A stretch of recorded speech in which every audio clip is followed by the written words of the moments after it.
what is the end game here? Well, we are, make no mistake, well, you are, I'm out, because I sold, but you guys are in the middle of an enormous multivariate kind of Ponzi scheme. Start over.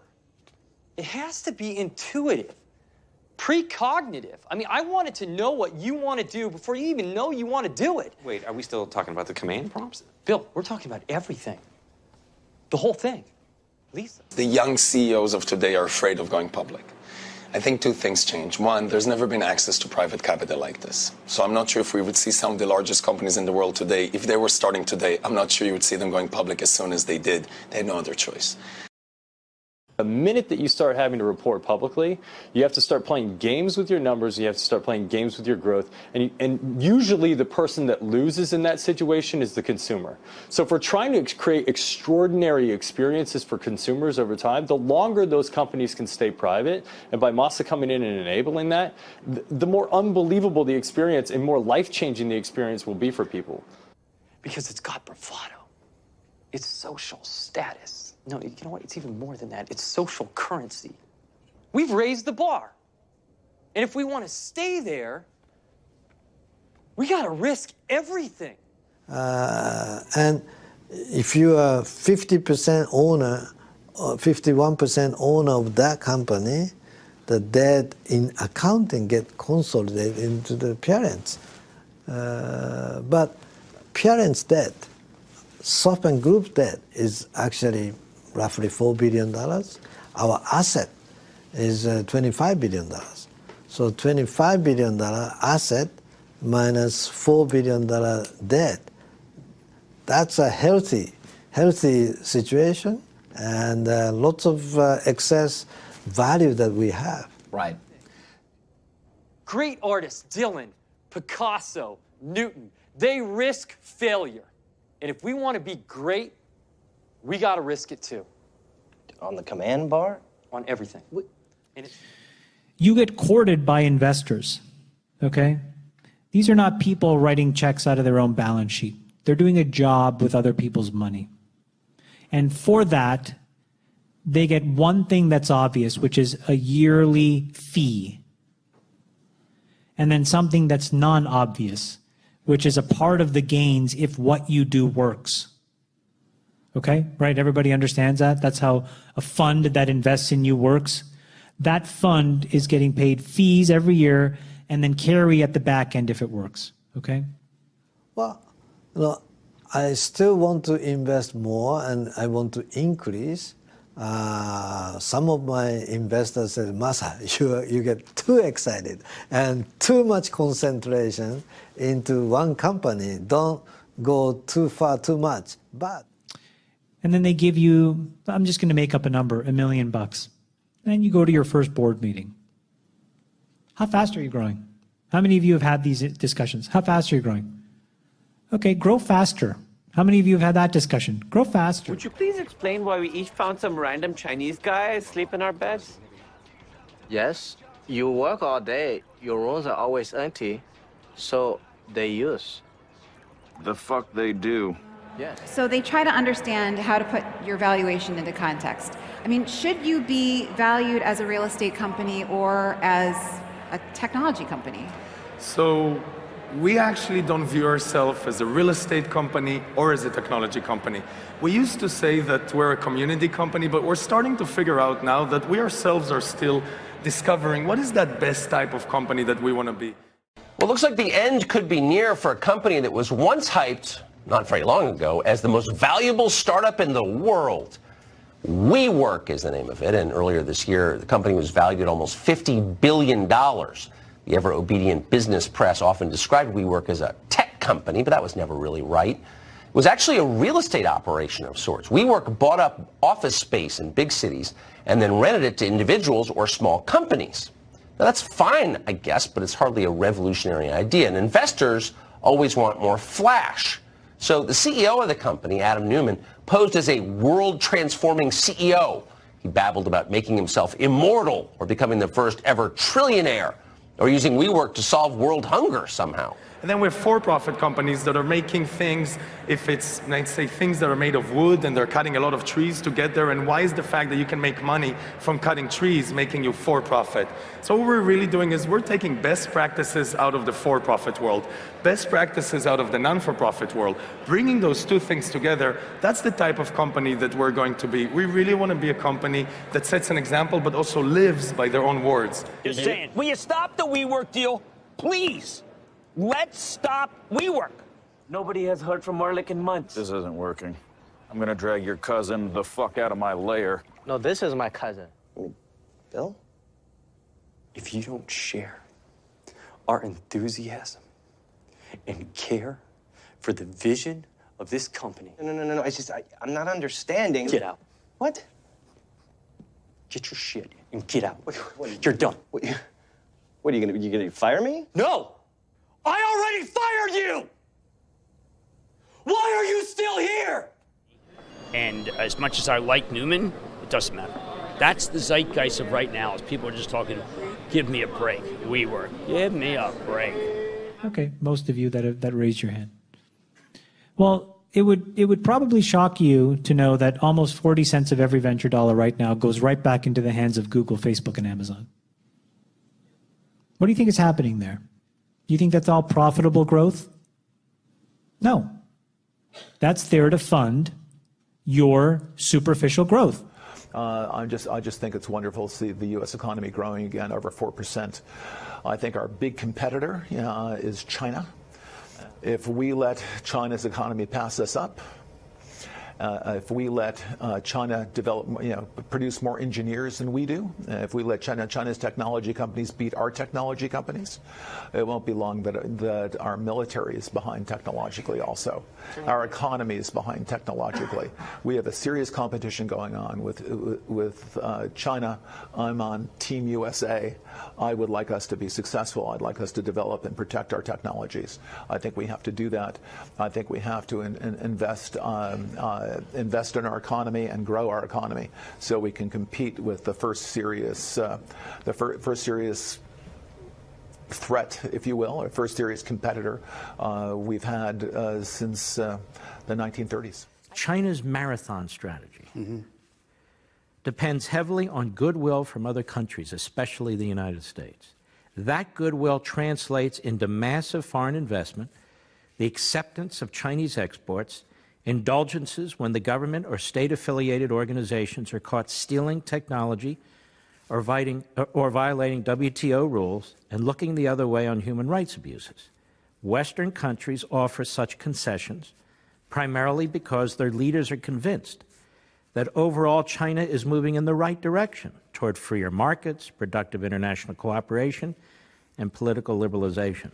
Let me just shift and ask about our challenge in emerging technologies, cyber and space, in particular China's investment in those areas and our eroding advantage.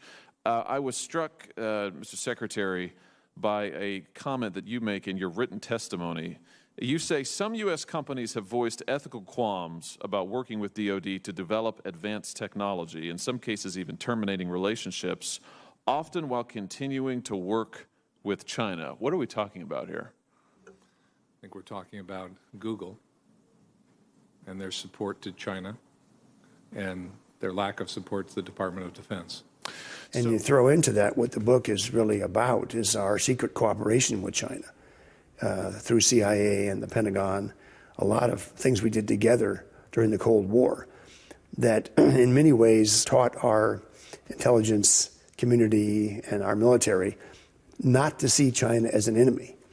And they've exploited that wishful thinking as well. Even as they do things that only an enemy would do, they keep denying it, and we keep believing them. This is, I think, the dilemma President Trump faces today. So China can register and list their stocks on our exchanges, and our retirement investment officers can send money over to China, and they don't have to correspond to the same rules that U.S. companies have to. So make Chinese companies correspond to the exact same rules that U.S. companies have to, and I'll tell you why they won't. Because sending over the audit data is a national security violation in China. In other words, it is treason for you to send the audit information from a Chinese company to the U.S. It is about controlling what you think and how you speak about the word China and the Chinese people. So now, even in the United States or in China, when you say China, ... what comes after that is a Chinese Communist Party talking point. The narrative that says, for example, if you bring up things like concentration camps for Uyghurs or forced organ harvesting, or the fact that Confucius Institutes do censorship of speech and suppression of religion on university campuses in the United States. In the United States, you are being racist, right? That is a Chinese Communist Party talking point. I've experienced it many times. We applauded you in 2010 when Google took a very powerful stand of principle and democratic values over profits and came out of China. I am concerned that you are now going back into China and upholding the dragonfly procedures which would help censor Chinese persons seeking a lifeline of democracy and freedom. How can you do that? And what are you doing to minimize or to indicate that this is not best practices? Congressman, at the outset, right now we have no plans to launch in China. We don't have a search product there. Our core mission is to provide users access to information, and getting access to information is an important human right. So we are always compelled across the world to try hard to provide that information. But right now there are no plans to launch search in China.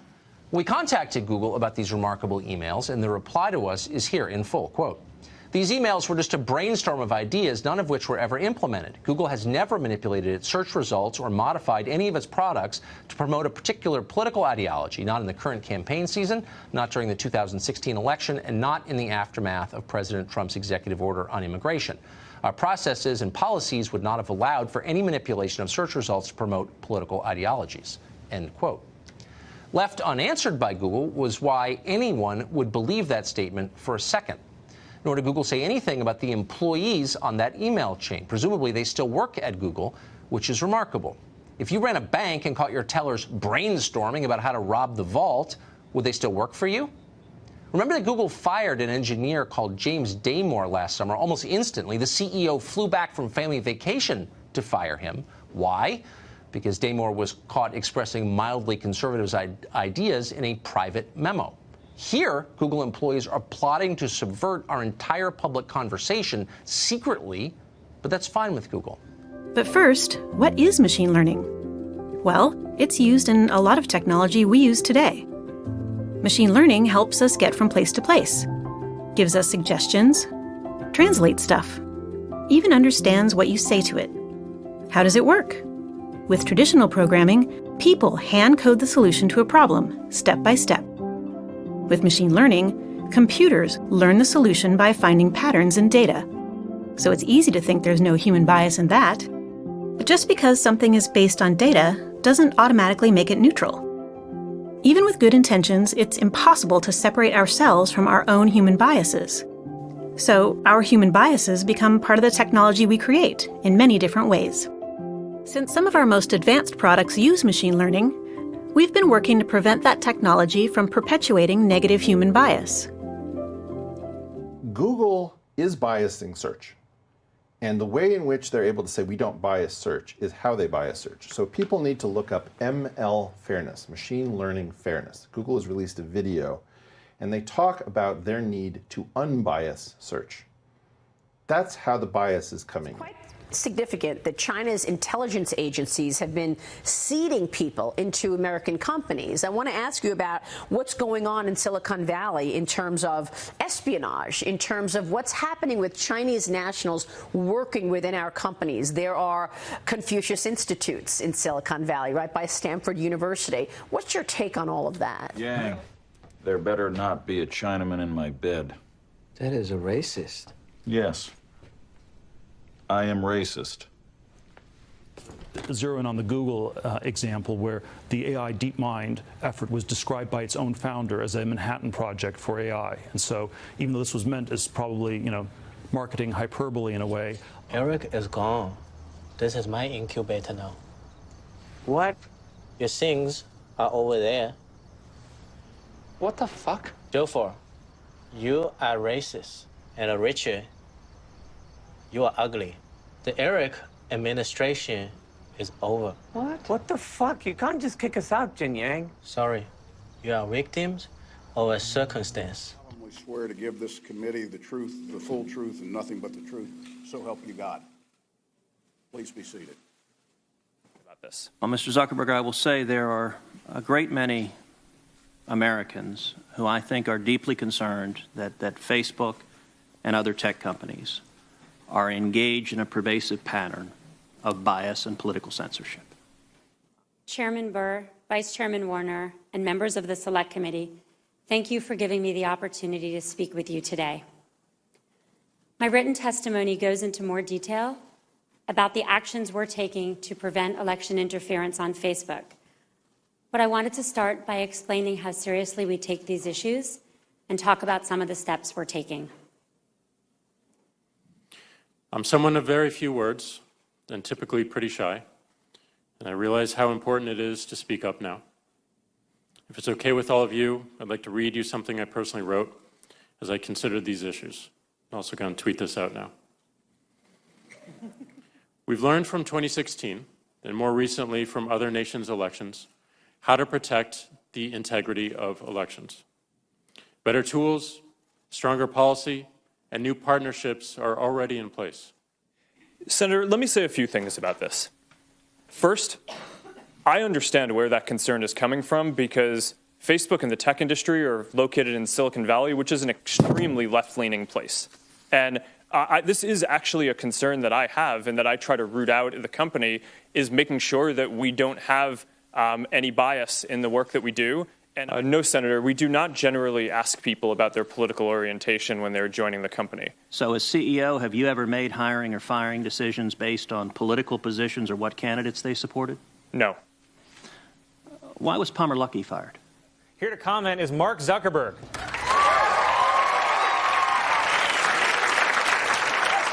Hi there, Colin. Begin eye contact. 2, 3, and away. Nailed it. Wow. Yeah, that was great, Mark. Thanks for being here. You know, a lot of people now are calling on you to resign from Facebook. Are you going to step down? No way, homie. Because according to our data sets, I don't have to, and you can't make me. You or anyone at Facebook been interviewed by the special counsel's office? Yes. Have you been interviewed? I have not. I have not. Others have. I believe so, and I want to be careful here because that our work with the special counsel is confidential, and I want to make sure that in an open session I'm not revealing something that's confidential. I understand. Today, Google is more than a search engine. We are a global company that's committed to building products for everyone. That means working with many industries, from education and healthcare to manufacturing and entertainment. Even as we expand into new markets, we never forget our American roots. It's no coincidence that a company dedicated to free flow of information was founded right here in the U.S. Your argument about other countries and America's competitiveness is similar to an argument Mark Zuckerberg has made. Basically, we're going to do it or China's going to do it. Is that essentially what you're saying? Don't stifle this growth in America or it will go elsewhere? You know, it could, you know, when being in Silicon Valley, for example, I always think, you can't take for granted that you will always be successful. I think you have to earn it. Now there are many countries around the world which aspire to be the next Silicon Valley, and they are supporting their companies too. And so my point is, the incentives in this industry are the most out of whack they've ever been. It's a bit of a charade. So my point is, I looked at our portfolio. We have some incredible businesses. We have things that are really meaningful in the world. We have both. And I'm like, it's time to take my chips off the table. Sorry, ciao. Jin Yang, are you copying all those companies for the Chinese markets? Oh, no. Fuck you, Stephen.